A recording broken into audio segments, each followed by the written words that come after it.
November 4th, Saturday.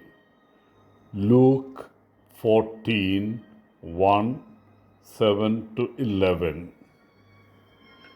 One day, sons of a rich man were walking alongside a field of wheat. Looking at the field, one remarked, "Notice the great difference between the heads of grain in this field. Some stand up very straight and tidy, while the others hang their heads sloppily as if they were drunk." "You are right," said his brother. "If I were the owner of this field, I would pull out the wheat that is crooked and bent over and throw it away."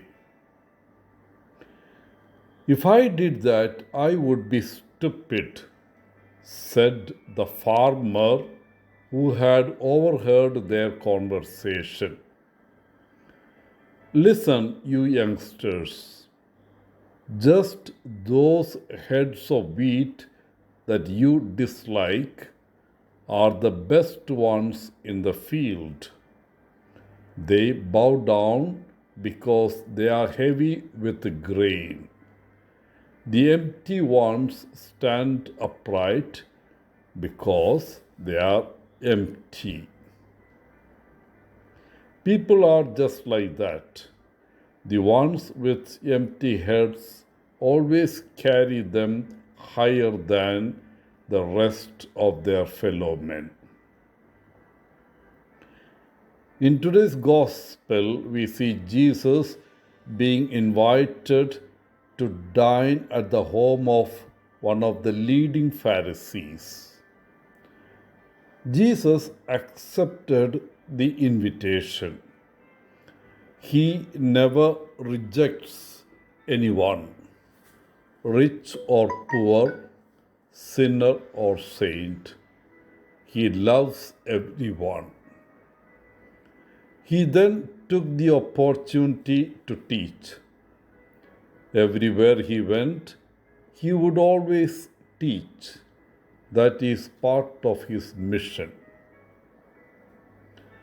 When he arrived, Jesus had noticed how many of the guests had vied for places of honor at the table.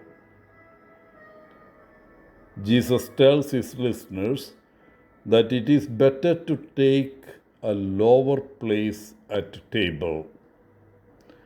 Jesus concludes with the statement, "For everyone who exalts himself will be humbled, but the one who humbles himself will be exalted."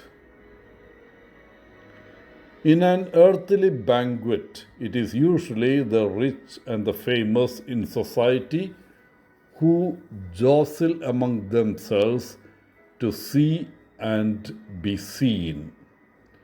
It is very rare for a rich man to stay on the sideline and wait to be called. It is also uncommon for a man of humble means to compete for a seat in the high place, or he would really be pushed aside.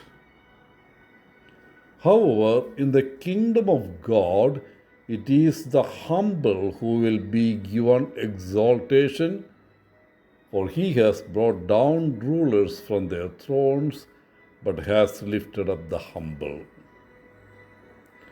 Dear friends, today Jesus encourages us to be content with what seemingly is lowly and least.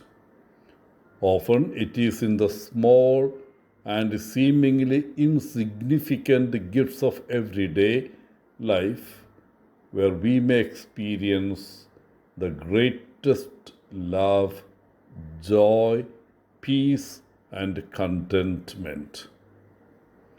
Today, be mindful and notice the many small gifts you receive.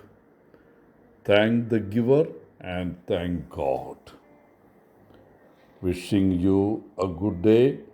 Father Paul, CSSR from Kerala.